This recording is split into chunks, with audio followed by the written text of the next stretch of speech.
killed. ABC's chief foreign correspondent Ian Pannell leads us off tonight from Ukraine. Tonight, for the first time, President Joe Biden authorizing Ukraine to use long-range U.S. missiles to strike Russia. A stunning change in policy, a major factor in the decision U.S. officials say 10,000 North Korean troops arriving in Russia to fight alongside the Russians. Many expected to be part of a planned offensive to take back the Kursk region.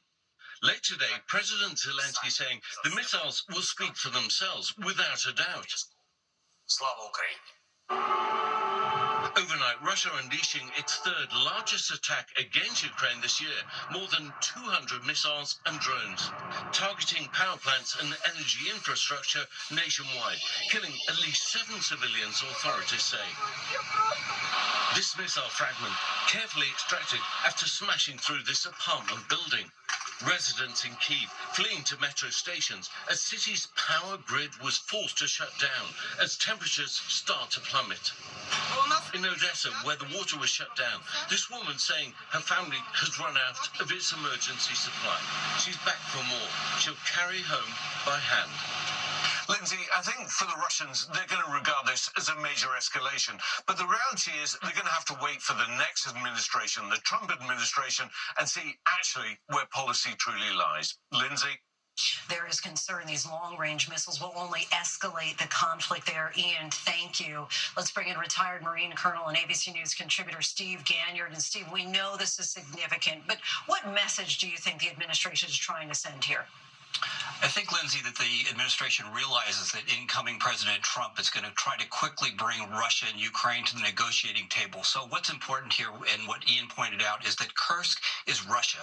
And if the Ukrainians have to come to the bargaining table, they need a bargaining chip. And Kursk is going to be that bargaining chip. And so the administration is trying to help Ukraine hold that territory so they have something at the bargaining table. Steve Ganyard for us. Thank you. President-elect Trump is not wasting any time filling his cabinet. This weekend, he announced his pick for Energy Secretary, fracking executive Chris Wright, who's a fierce critic of the existence of climate change. The selection of Wright comes as other nominees are facing increased scrutiny. Here's ABC's Mary Alice Parks. Tonight, President-elect Trump sending a clear message with his nomination to lead the Department of Energy. Chris Wright, one of the nation's top fracking executives who led the charge against President Biden's clean energy policies. The Department of Energy largely handles the country's nuclear arsenal, but has also been supporting the U.S. investment in renewable energy. Wright and Trump wanting that work to end. Wright, who has no government experience, has argued that the effects of climate change are overblown, claims nearly all leading scientists say are false. There is no climate crisis, and we're not in the midst of an energy transition either. But most scientists agree the world is on track to reach dangerously warmer temperatures as the burning of oil and gas heats the planet. Extreme weather events made worse by climate change already causing major destruction across the country, something Wright has denied.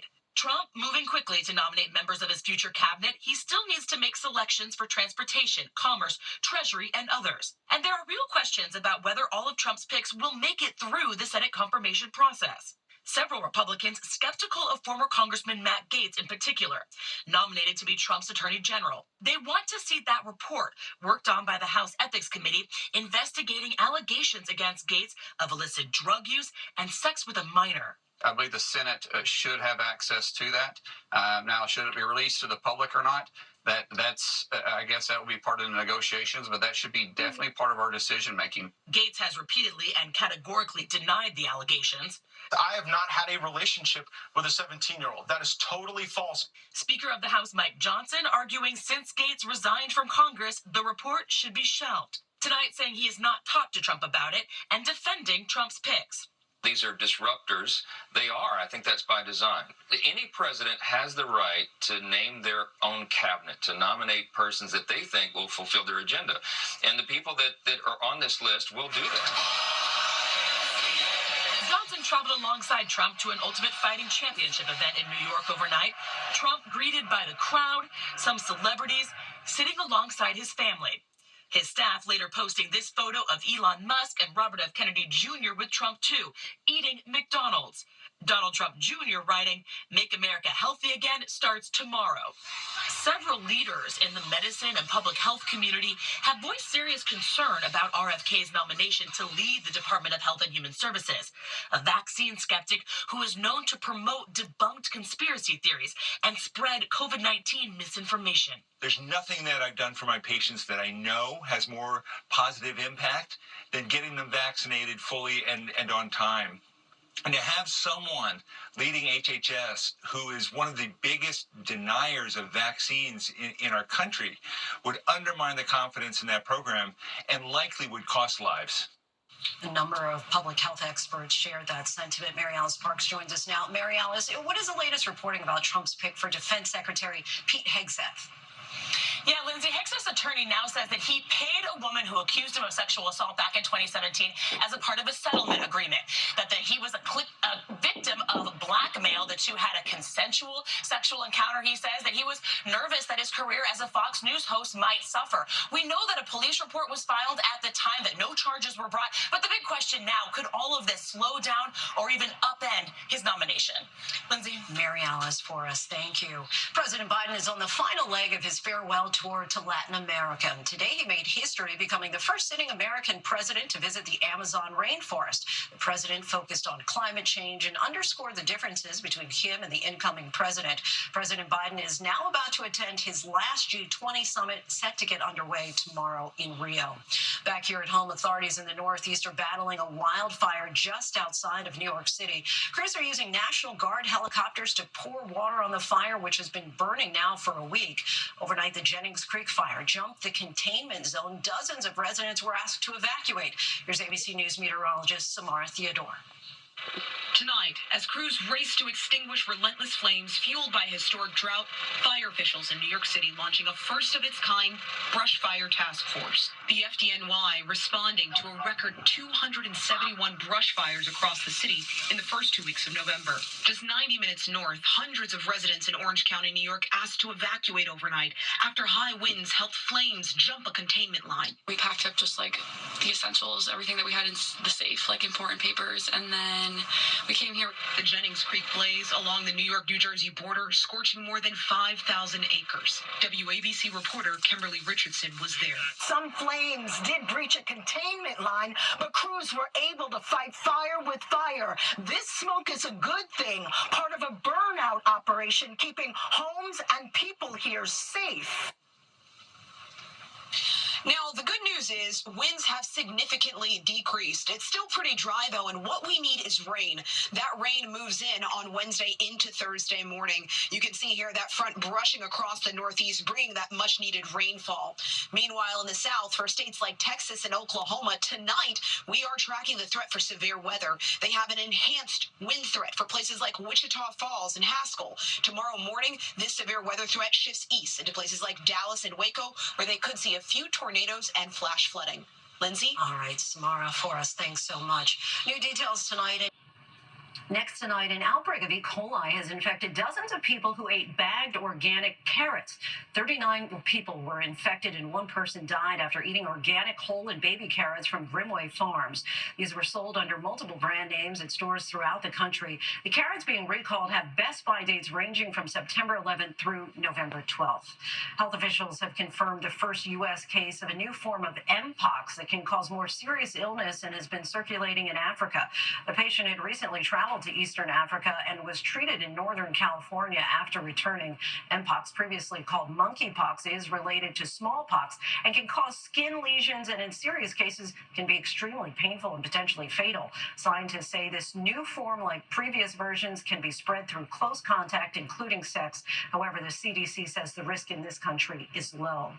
Lawyers for the suspect charged with murdering 4 University of Idaho students are trying to get key evidence against him thrown out. Brian Koberger's defense team claims officers did not properly advise him of his constitutional rights when they arrested him in December of 2022. They say a DNA swab as well as pictures of his body should be inadmissible. Koberger has pleaded not guilty and is scheduled to go on trial in August. The coach who helped revolutionize gymnastics has died. Bela Karolyi had reportedly been in poor health. He led national teams first in Romania and later in the U.S., famously coaching Mary Lou Retton to gold at the 1984 Olympics.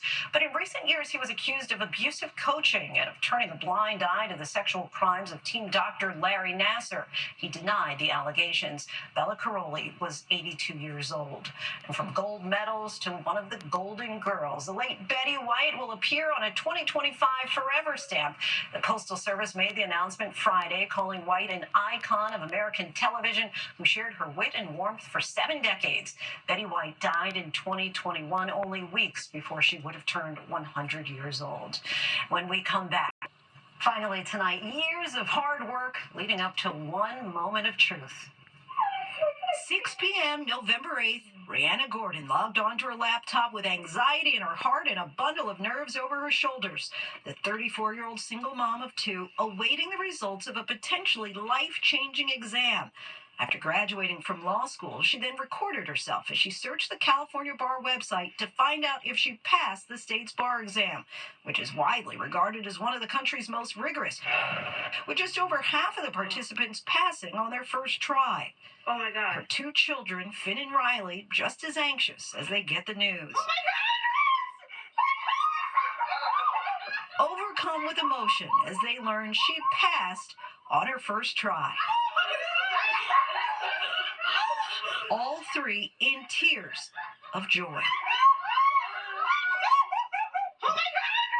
Rihanna shared her excitement on social media, where it's been viewed more than 27 million times on TikTok alone.